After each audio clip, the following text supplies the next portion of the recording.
जय जय श्री चैतन्य जय नित्यानंद। जय द्वैत चंद्र जय गौर भक्त वृंदा। जय जय श्री चैतन्य जय नित्यानंद। जय द्वैत चंद्र जय गौर भक्त वृंदा। जय जय श्री चैतन्य जय नित्यानंद।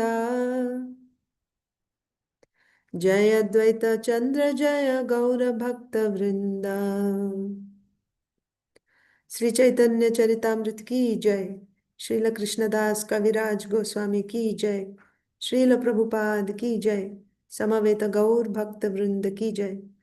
ओम अज्ञानतिमिरान्धस्य ज्ञानाञ्जनशलाकया चक्षुरुन्मीलितं येन तस्मै श्रीगुरवे नमः। श्रीचैतन्यमनोभीष्टं स्थापितं येन भूतले स्वयं रूपः कदा मह्यं ददाति स्वपदान्तिकं। वन्देऽहं श्रीगुरो श्रीयुतापदकमलं श्रीगुरून् वैष्णवांश्च श्रीरूपं साग्रजातं सहगण रघुनाथान्वितं तं सजीवं साद्वैतं सावधूतं परिजनसहितं कृष्णचैतन्यदेवं श्रीराधा कृष्णपादान् सहगण ललिता श्रीविशाखान्वितांश्च। हे कृष्ण करुणा सिंधो दीनबंधो जगत्पते गोपेश गोपिका कांता राधा कांता नमोस्तुते। तप्त कांचन गौरांगी राधे वृंदावनेश्वरी वृषभानुसुते देवी प्रणमामि हरिप्रिये। वाञ्छाकल्पतरुभ्यश्च कृपा सिन्धुभ्य एव च पतितानां पावनेभ्यो वैष्णवेभ्यो नमो नमः। नमो विष्णुपादाय कृष्णप्रेष्ठाय भूतले श्रीमते भक्तिवेदांत स्वामिनिति नामिने। नमस्ते सारस्वते देवे गौरवाणी प्रचारिणे निर्विशेषा शून्यवादी पाश्चात्य देशतारिणे। जय श्री कृष्ण चैतन्य प्रभु नित्यानंद श्री अद्वैता गदाधर श्रीवासादि गौर भक्त वृंद। हरे Krishna Krishna Krishna Hare Hare Hare Ram Ram Ram Hare Hare. Hare Krishna, dear devotees. I welcome you to today's Sri Chaitanya Charitamrita session. Today is December 26th in America and December 27th in India, 2025. We're reading from Sri Chaitanya Charitamrita, Madhya Leela, chapter 9, Lord Chaitanya Mahaprabhu's travels to the holy place, South India. And in that, we are reading about how Sri Chaitanya Mahaprabhu refuted the 9 conclusions of the Buddhist philosophy. So, the first one is that the creation is eternal, therefore there is no creator. Second one is that this cosmic manifestation is false. What is the third one? You remember? The third conclusion is I am is a fact. That means I am existence of I, that is a fact. The fourth one is um, um, what is the fourth conclusion? Yes, birth and death are existing. That means birth and death are also a fact. I am is a fact, birth and death exist. Then the fifth one is Lord Buddha is the only source of knowledge. If you want to know the truth, the only source of truth is Buddha. You can only get knowledge from Lord Buddha. There is no other way to get knowledge. And then, so we read up to that so far. And what are the remaining 6, 7, 8, 9? The remaining 4. Sixth one is that uh, the Vedas are compiled by human beings. Therefore, they reject the Vedas. Then the seventh one is, so the earlier one was that the Buddha is the only source of knowledge. The seventh conclusion is the path or the philosophy given by Lord Buddha is the only philosophical path. There is no other philosophical path in the world. Okay? So Buddha is the only source of knowledge, and the seventh conclusion is that the path, philosophical path, which is shown by Buddha, is the only philosophical path. Mm. Then, uh, after that, they say, huh, actually, okay, one more conclusion is what is the ultimate goal of life? Nirvana means annihilation. Annihilation is the goal of life. And then, so what is their activity? What type of activity are you supposed to do? The ninth conclusion is you should do pious activities like mercy, etc., showing mercy to others, like that. These are the activities that are recommended. So this Buddhist acharya was, um, trying to establish these principles on the basis of logic, not on the basis of Shastra. Because for him, what is Shastra? Only what is said by Lord Buddha is Shastra. There is no other Shastra. So yesterday, we saw about this point that only Lord Buddha is the source of knowledge. Um, but there is a problem there. Why? If only Lord Buddha is the source of knowledge, then uh, that means we reject everything else. There is no standard knowledge, right? So you can see you should have, you cannot base your philosophy on the words of one person.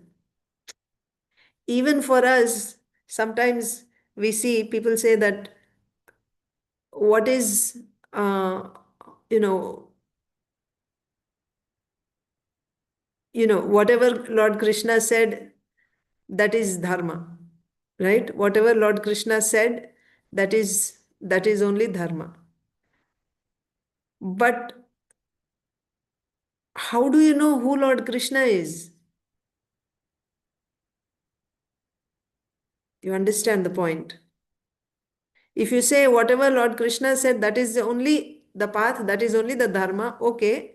But you are a brand new person, right? You don't know anything. To a new person, right? You just go to a country where they don't know anything about Krishna consciousness and you just say that whatever Krishna said, that is only dharma. Then his next question is, who is Lord Krishna? Why I have to accept Krishna? How will you establish Krishna's position to him?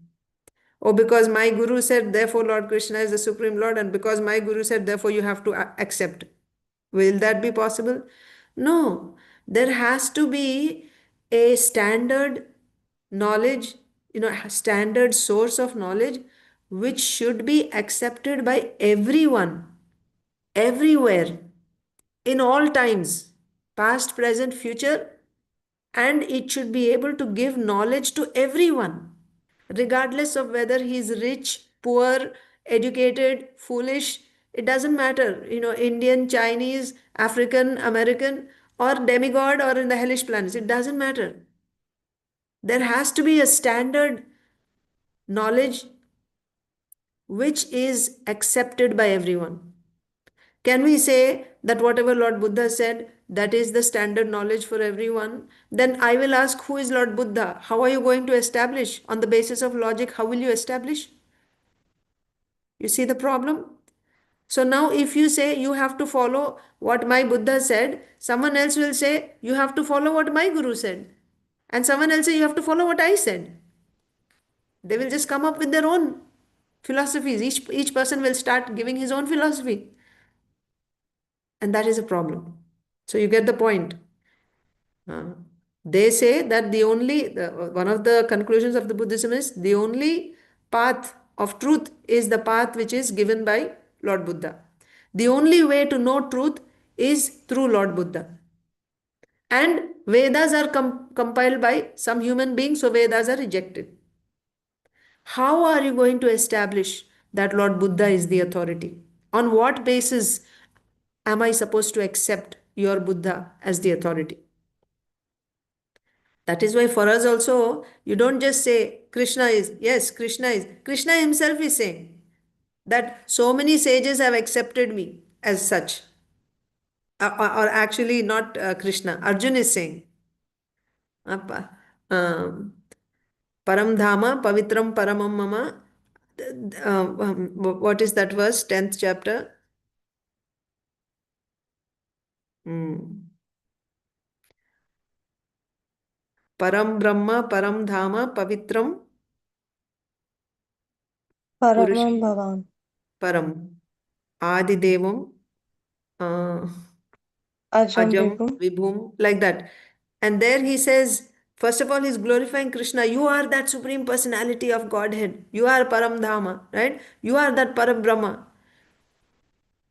But how he's saying that? On what basis? This has been accepted by all the authorities. Asita, Devala, Vyasa, all these great, great sages, they have accepted. So this is not just my opinion. I'm not just flattering you because you're my friend, therefore I'm saying you are so wonderful. Not like that.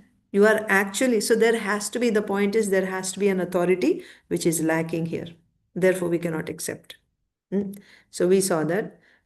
Fifth point was that uh, they argue that, um, one second, let me share the screen.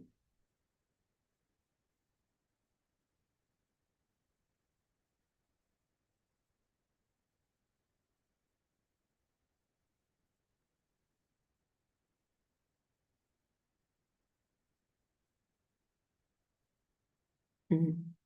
So, yeah, Lord Buddha is the only source for, we read this yesterday. He's the only source for attainment of knowledge. So we discussed that. Otherwise, it'll just end up as jatomat tatopat. If you accept what they're saying, someone else will come up and he will say something else. And that is happening now. That is happening now. People bring up so many things.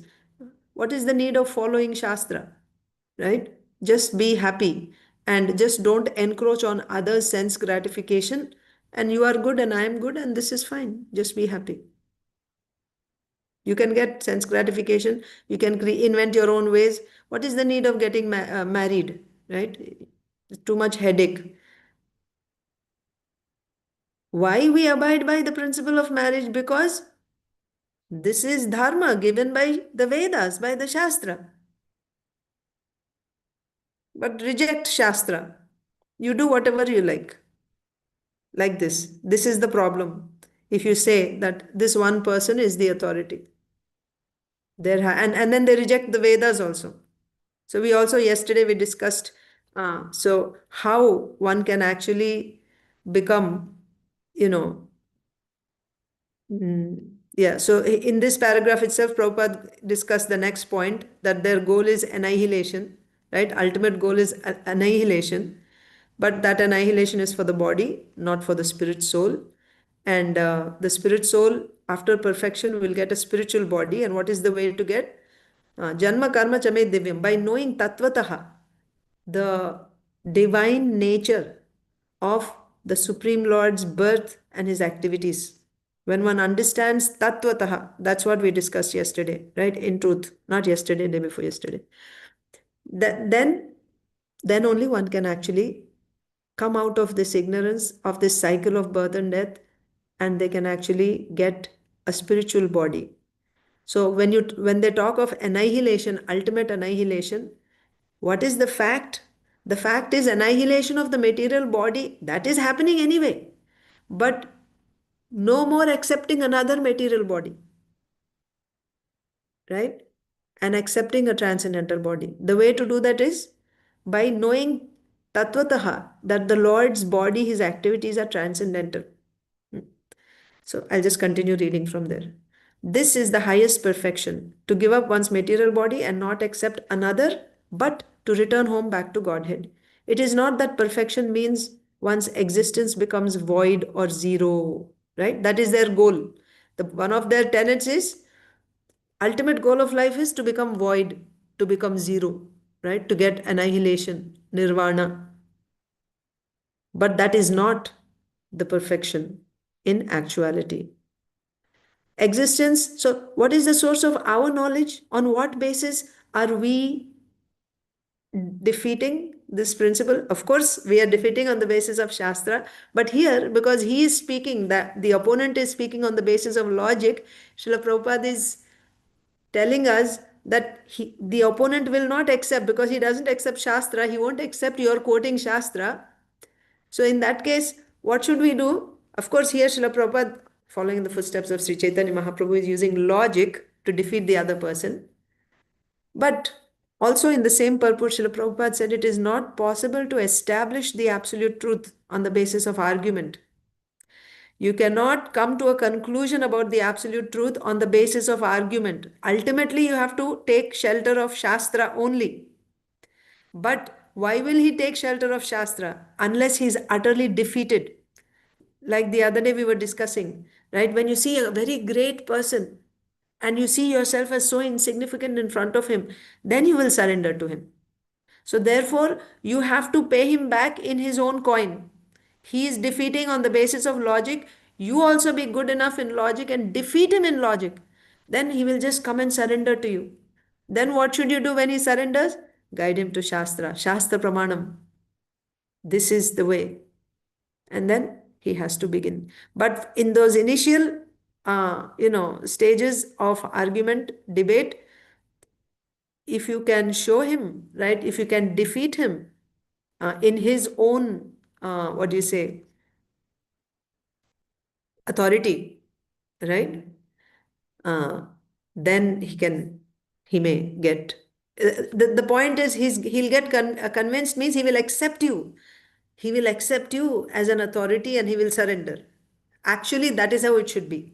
When there is a debate, if one person is defeated, he has to surrender and accept the opponent as his guru. That is the system. That's how Sri Chaitanya Mahaprabhu was defeating all these philosophers. And of course, all the others, they were also, their philosophies were based on Vedas, but deriving their own conclusions from the Vedas. Not the actual conclusion of Veda, but deriving their own conclusions from the Vedas. Like, karma mimamsa, right? The goal of life is, atyantika dukkha nivritti. That's one philosophy. Karma mimamsa means, work is worship, right? You work hard and then you earn and you enjoy. Bas, that's it. That's the philosophy of life. Work hard and earn and you enjoy. That's all. Karma Mimamsa philosophy. And another philosophy says that Atyantika Dukkha Nivritti. You have to Atyantika Sukha Prapti, right? Sukha Prapti is Karma Mimamsa. Dukkha Nivritti, right? So just reduce all miseries of life. That's one philosophy. So you see, these philosophies are taken, and then Patanjali's Yoga Sutras. These are taken from the Vedas. They're based on the Vedas. However, they're speculating about what is the conclusion of the Vedas. Each of these uh, teachers is presenting their own conclusion.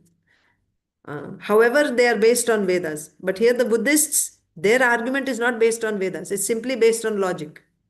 So, we are also, Srila Prabhupada is also here showing us how to defeat such arguments based on logic. So, here the point is,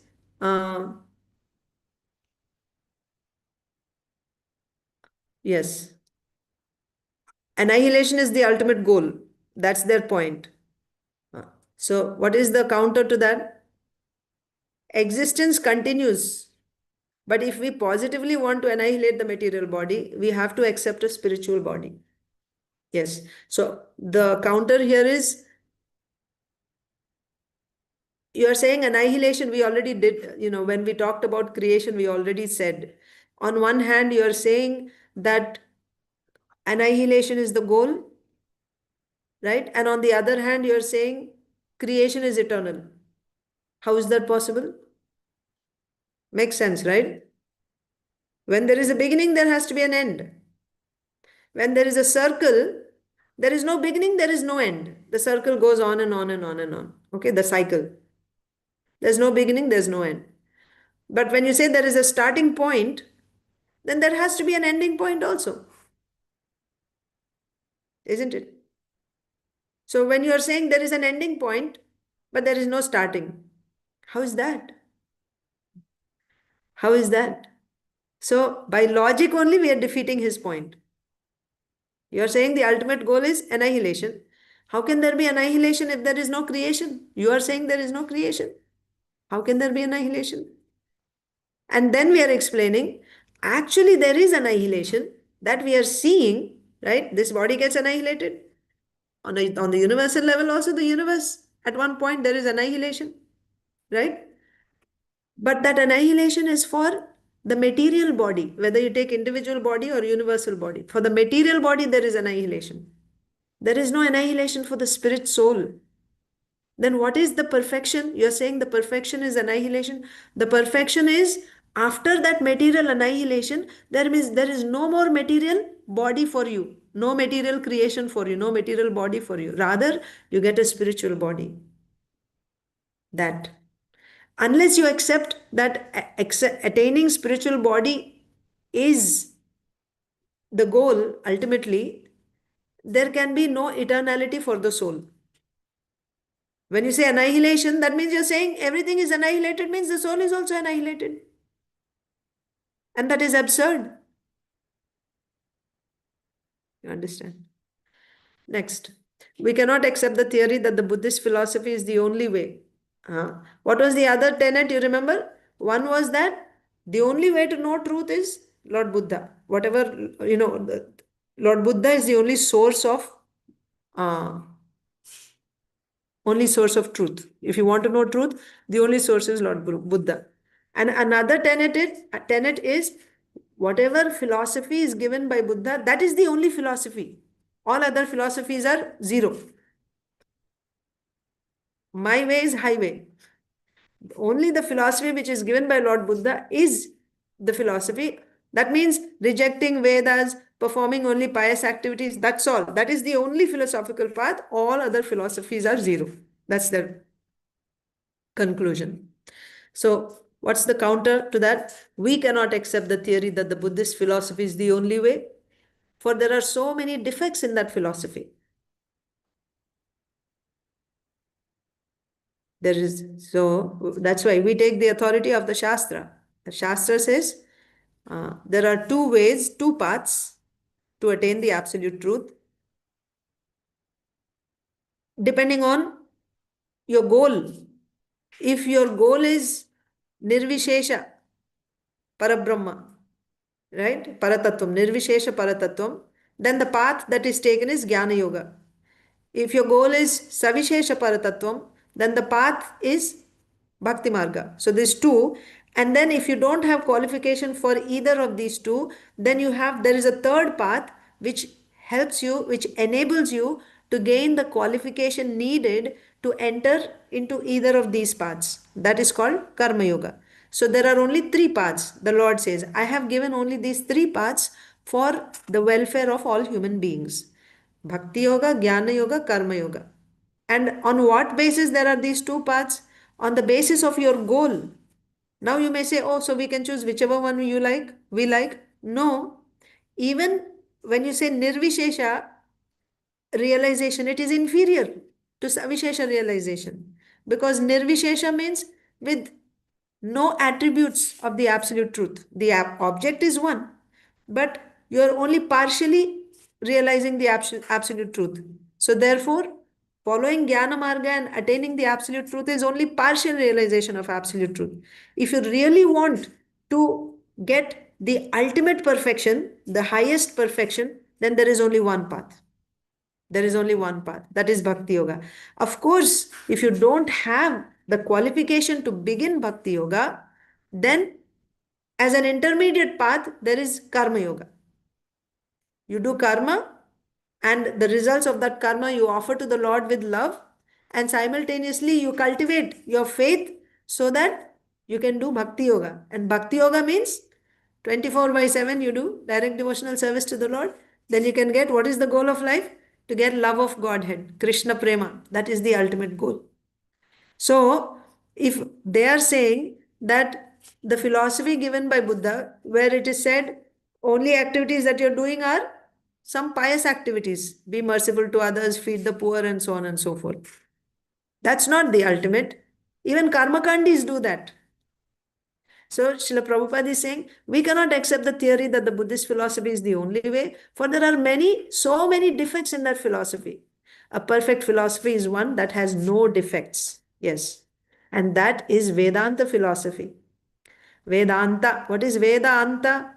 Vedanta means it is the essence of all the Vedas. What are the Vedas pointing to? Vedaischa sarvair ahameva vedya. The purpose of the Vedas is to bring us to the point of knowing the Lord. Tattvataha. You should know Him. And what will you do when you understand who He is? Tattvataha. You will surrender to Him. And when you surrender, what do? You begin bhakti yoga and get the ultimate goal of life, Krishna Prema. So, what is the perfect? So, first of all, which philosophy is the perfect philosophy? That philosophy which has no defects. Which philosophy is that? The Vedanta philosophy. No one can point out any defects in Vedanta philosophy, and therefore we can conclude that Vedanta is the supreme philosophical way of understanding truth. We are also saying that our philosophy is the best philosophy, but we are not saying simply because my leader said that, therefore this is the best. You may do that, personally. I like this leader because this leader is very charismatic. Therefore, whatever my leader says is the ultimate for me. You can say that. Can you make that a law for the whole world, for the whole universe, for all time to come, past, present, and future? Everyone has to follow your leader just because you find that leader to be very charismatic or whatever other reason? No, you cannot say that. For everyone to accept something, that philosophy should be flawless. It should not be actually given by any person, period. Not that, any human being. No, it shouldn't be given by a human being, demigod, not even given by God, actually. It should be eternal, like the Vedas. The Vedas are not created. Created, they're not created. Yesterday, I was discussing with my daughter about that. That the Lord has no beginning, right? Like that, the Vedas also have no beginning. All the energies of the Lord, just like you have the sun, right? So, sun has sunlight and sun has heat. Now, of course, sunlight and heat are coming from the sun. But can you say that the sun is creating that sunlight? If you say it is creating, then there has to be a beginning. When did the sun create the sunlight? Sun is not creating. Sunlight is sun's energy.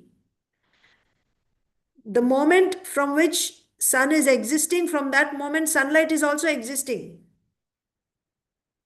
You understand the point? So similarly, the Lord's energies are His energies eternally. He is eternal. His energies are also eternally existing along with Him. Shakti and Shaktiman. Shaktiman means the possessor of Shakti. You cannot separate them. If Shaktiman is eternal, his Shaktis are also eternal. They're there with him eternally. So similarly, the Vedas are his energy. When did the Vedas come out? When Karanodakashaya Vishnu glances at the time of creation, when he's glancing on Prakriti, at that time, the Vedas also come out and enter into Prakriti. And based on the Vedas only, Brahmaji is creating everything. And of course, the Vedas enter, but again, Brahmaji receives from the Lord personally. Tene Brahma Hridaya Adikavai.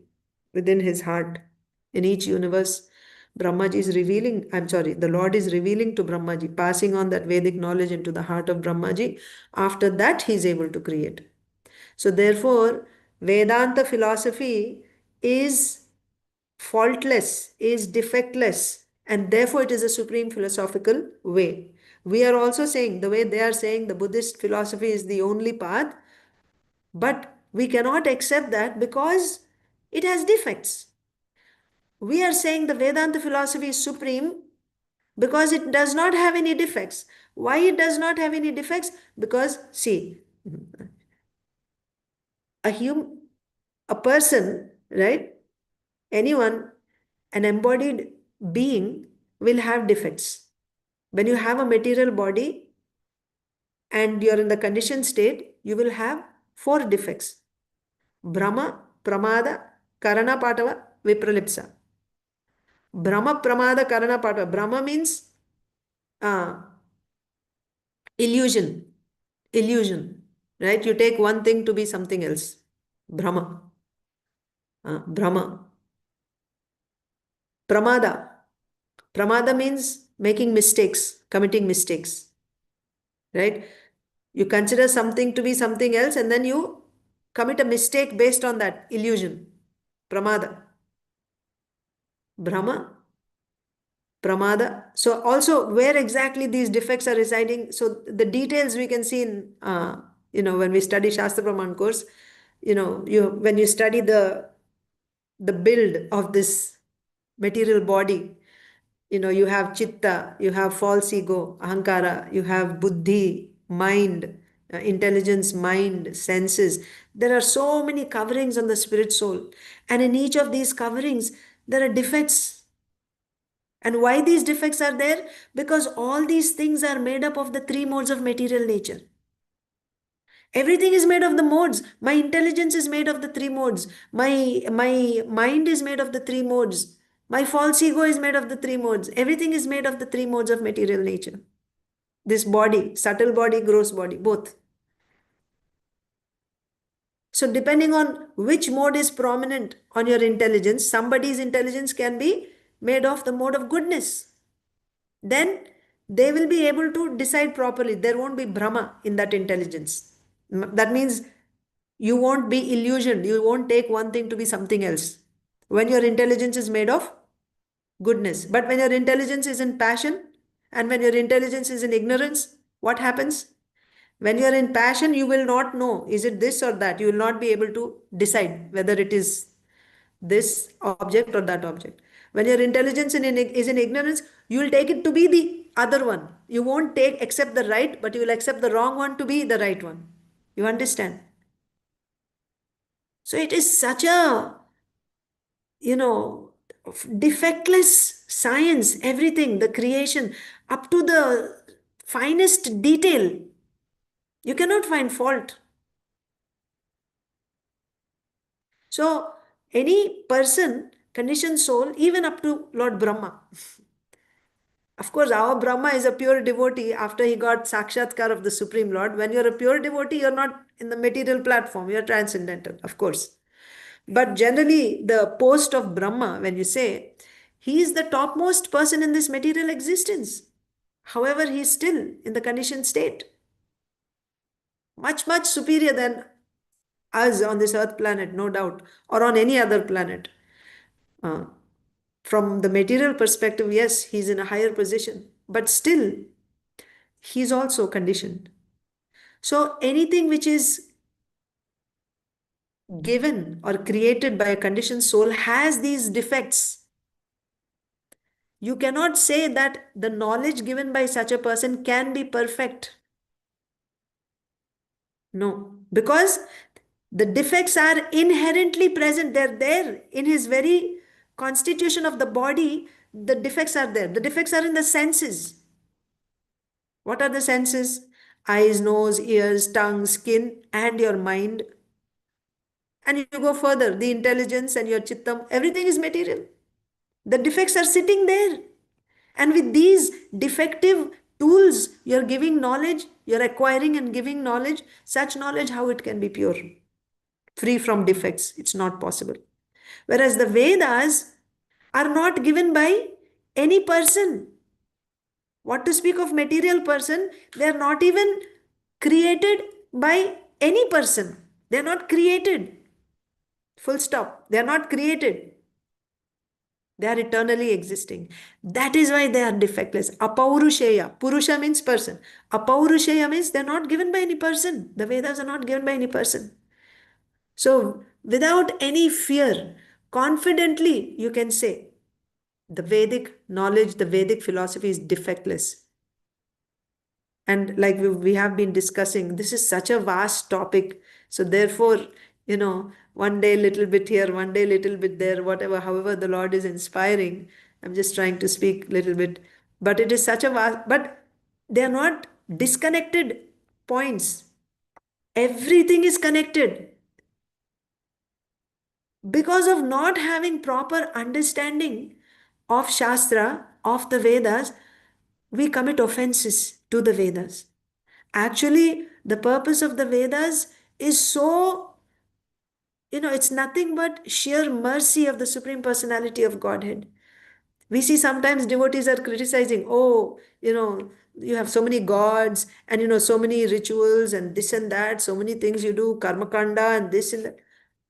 Everything has a purpose. Everything that is said in the Vedas has a purpose. However, you should know which section of the Vedas is applicable to which level of consciousness. If you blaspheme Vedas, you become an offender. You should not blaspheme Vedas. Oh, these Hindus and oh, these that and no. Of course, they are inferior, no doubt. But that is his consciousness. He can only take that much. If you tell him to surrender everything and surrender to Krishna, he won't be able to do. So the Vedas are very, very mercifully giving him something which he can do, and by accepting the authority of Vedas, he can start progressing gradually. So the point here is the Vedic knowledge, Vedanta philosophy is defectless. We cannot accept that Buddhist philosophy is the ultimate. Why? Because it is filled with defects. But the Vedanta philosophy is free from defects. How am I saying that the Vedanta philosophy is free from defects? Because it is apaurushaya, it is not written by any human being. According to the Buddhist cult, the Vedas are compiled by ordinary human beings. See, that's also one of their conclusions. The Vedas are compiled by human beings. They are not compiled by human beings. Okay, you will say Vyasdev has given Vedas, some thousands of years ago, so it's given by a human being. No. First of all, Vyasdev is not a human being. In our case, our Vyasdev, he's an incarnation of the Supreme Lord. But even then, the Vedas are not given, by him. He didn't like create the Vedas at a certain point from his fertile brains. It's not like that. It's not like that. The Vedas are eternally existing. From time to time, the Vedas disappear. Sakalena mahata yogo nashtah parantapa. Krishna says in Bhagavad Gita, right? Sakaleneha mahata means in due course of time, yogo nashtah parantapa. That means this yoga I have given to the sun god. And sun god passed it on to his son Manu. And Manu passed it on to his son. And in this way, in disciplic succession, this knowledge, eternal knowledge, Veda, was being passed down. But what does Krishna say? It is the nature of this material existence. As time passes, in due course of time, things start dwindling. Things start dwindling. You keep a tomato on the table, see after 5 days, of course, not in the winter season, but it'll take a little longer, but it will start wilting, decaying. Sakaleneha mahata yogo nashta parantapa. So you may say this knowledge is transcendental, how the knowledge can be decayed. Knowledge won't get decayed, but it will disappear from our mind's intelligence or material. Right? So parampara, it's being passed down, but then because of the influence of the modes, as time passes by, because of the influence of the modes, the original knowledge as it is not being passed down. Some other things are mixed up here and there, and eventually the pure knowledge becomes uh, obscure. It's not there. Then there'll be chaos in society, war and this and that, and so many things complete. So that's how, when time passes, Satya Yuga, Treta Yuga, Dwapar Yuga, Kali Yuga, by the time comes to Kali Yuga, everything is a turmoil. And then what will happen? At the end of Kali Yuga, of course, there's all that uh, Kalki avatar will come, and there's destruction and all that. And once again, it ushers a new Satya Yuga. How? The Vedas are there in this universe, they are there, but they are not accessible to the people. At that time, Brahmaji, the rishis, they will be praying, the sages will be praying. What should we do? So the Brahmaji will order them, all of you now perform tapasya. Tapasya, when you perform tapasya, you will be in the mode of goodness. And by that tapasya, you will be able to uh, invoke, or you'll be able to invoke the Vedas within your hearts. So the Vedas that are eternally existing, they will appear in the hearts of these rishis, and these rishis will now speak the Vedas and pass them on to their disciples. Once again, the parampara starts. But the Vedas are always there. They are not written by anyone. That is my point. They are not creation by any person. Rather, they are eternally there. So, according to the Buddhist cult, the Vedas are compiled by ordinary human beings. If this were the case, they would not be authoritative. That's the point. Yes? If any person has created, ordinary person or any person has created, it won't be authoritative because people have defects. From the Vedic literatures, we understand that shortly after the creation, Lord Brahma was instructed in the Vedas. It is not that the Vedas were created by Brahma, although Brahma is the original person in the universe. You see, the first person that is born in the universe is who? Is Brahmaji. Yes? So before Brahmaji, was there anyone else in this universe? Uh, not, we are not talking about Lord Krishna, because Lord Krishna, material, from material perspective, we don't know. Just like from Brahmaji's perspective, when Brahmaji appeared, what is he seeing? Is he seeing his father and mother? Is he seeing Garbhodakshay Vishnu? No, he didn't see. Materially, he tried to climb down and check out what's going on. He couldn't see anything. When did he see? When he took to the path of Bhakti Yoga, right? He followed the order, he meditated, and then the Lord revealed within the heart of Brahmaji. That's the way to understand. But otherwise, material speaking, who was there before Brahmaji? He's the first person, isn't it? He's the first person. However, so let's see what Srila Prabhupada is writing here in the purport. So it is not that the Vedas were created by Brahma. It's not that, after he was born, then he created the Vedas. Although Brahma is the original person in the universe. So everything else in this material world, we will think that Brahmaji created. Yes? So therefore, he is the creator. Everything is coming from his, from him. Sometimes we see in Bhagavatam also, Narad Muni is praying to Brahmaji. Some demigods also, later on we'll see. Oh, you are the supreme Lord, you are the supreme person. But Brahmaji does not accept that I am the supreme. He knows it very well. He even prays after he gets darshan of the Lord. He's saying, my Lord, I'm going to do such a great task of creating this whole, all such massive creation I'm going to do. I may get pride. Please protect me from this pride, thinking that I have done such wonderful things. I'm so great. Please protect me from this pride. Like this, he prays. So, if Brahma did not create the Vedas, but he is acknowledged as the first created being, where from did Vedic knowledge come? Try to understand. Brahmaji did not create Vedas, but he is the first person. There's nobody before him. He didn't create the Vedas. Where did the Vedas come from? Where did they come from? To Brahmaji. Obviously, the Vedas did not come from an ordinary person born in this material world. Because in the material world, yes, conditioned souls are born. But the first person born is Brahmaji. Everyone else is born after him. Brahmaji, the very first person, he did not create the Vedas. So naturally, it's not created by any other person of this universe. Where did the Vedas come from? They are not coming from any created person. Hmm? According to Srimad Bhagavatam, Tene Brahma Hridaya Adi Kavaye, after creation, the Supreme Person imparted Vedic knowledge within the heart of Brahma. There was no person in the beginning of the creation other than Brahma, yet he did not compile the Vedas. Therefore, the conclusion is that the Vedas were not compiled by any created being.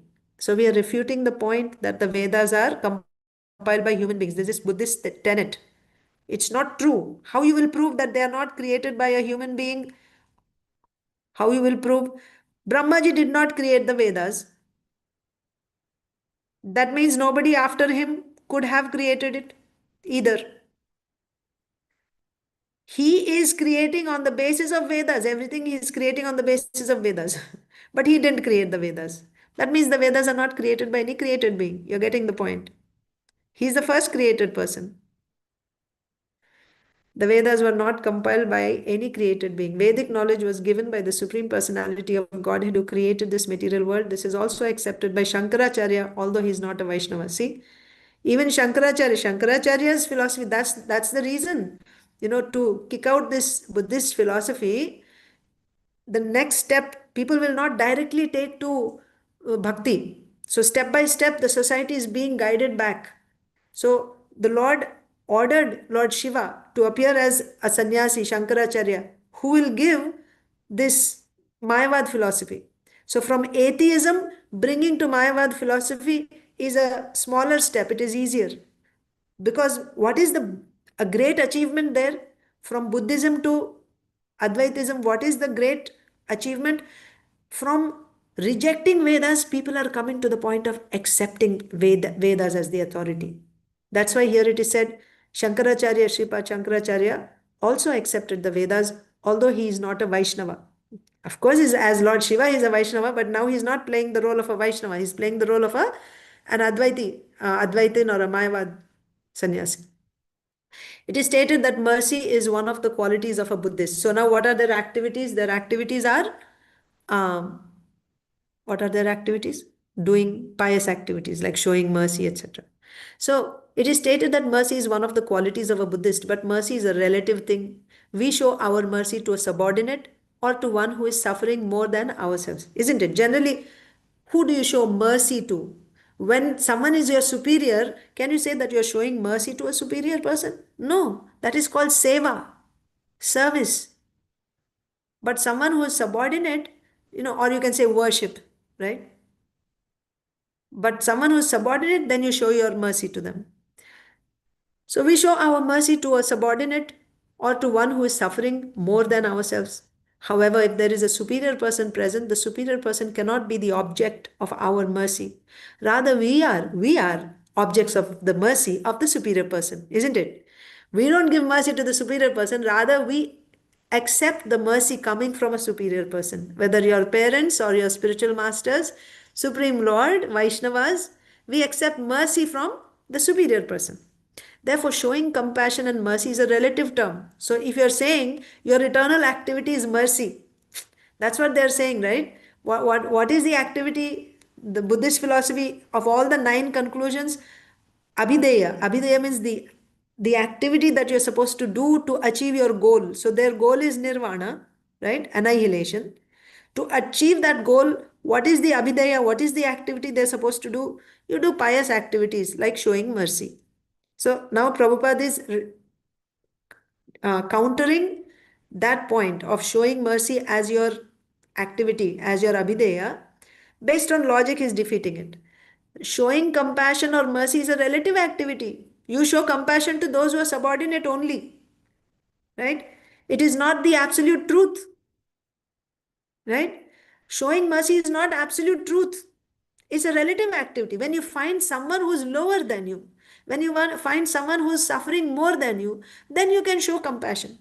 Can you show compassion eternally, 24 hours, like you're chanting Hare Krishna, performing devotional service to Krishna? No time, place, circumstance. Not, under all circumstances, you can do bhakti.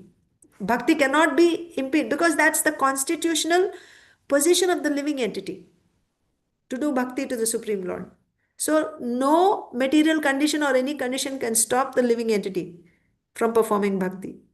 Performing bhakti is the absolute truth. Can you say showing mercy is the absolute truth? If you don't have someone who's subordinate to you, how you will show mercy? That's not your eternal activity, showing mercy. For you to do that, you know, you need someone who's subordinate to you, some other conditioned soul to whom you can show your mercy to. Or even on the spiritual platform, someone who's your subordinate, you will show mercy to that person. So therefore, it cannot be eternal activity. It is not the absolute truth. Apart from this, we also must know what actual mercy is. Yes, what type of mercy do you show to people? Huh? What type of mercy do you show? You'll give them some food. You'll give them shelter, right? Speak some kind words. Open hospitals, schools. That's your mercy. But that's not real mercy. That mercy is only for the body. When a person is drowning, you save that person's shirt and you say, yes, I have saved him. I have shown some mercy. What's that point? You are not even seeing the spirit soul. What type of mercy are you showing? What is real mercy? To give a sick man something forbidden for him to eat is not mercy. My God, this is even more dangerous, right? Not that you're giving something for the body, but you're giving something which is dangerous, something which is going to, you know, uh, if you're a diabetic patient, you're not supposed to eat, sugars, right? And if somebody is feeding you sugars in the name of showing compassion, oh, this person is craving for sugars, let me give him ice cream, rasgulla, gulab jamun. Am I showing compassion? Feeling sorry for that person? No. To give a sick man something forbidden for him is not mercy. Rather, it is cruelty, right? In the guise of being nice, you know that this is going to kill him, and then you offer so much of it and you're trying to be nice in front of that person. And the person thinks, oh, this person loves me so much. But actually, you are that person's enemy. You want to kill that person. This is cruelty. Unless we know what mercy really is, we may create an undesirable situation. So you're saying you're showing mercy, but you're only nicely pampering that person to be on the bodily platform. Give nice material things, material comforts, and keep them there only. What is this? We are creating an undesirable situation in the name of mercy. If we really wish to show real mercy, right? If we wish to show real mercy, we will preach Krishna consciousness in order to revive the lost consciousness of human beings, the living entities' original consciousness. That's actual mercy, right? Since the Buddhist philosophy does not admit the existence of the spirit soul, the so-called mercy of the Buddhists is defective. So you got the point. Why we say that their mercy is actually cruelty? Because, first of all, your mercy should be for his upliftment, bringing him out of his suffering condition. But your mercy is so superficial. You don't even see that he's a spirit soul. Your goal is complete annihilation. What type of mercy can you give? So, with that, we came to the end of this shloka's purport finally. So, on Monday, we will proceed further with the next verse and with the pastime. Thank you all so much.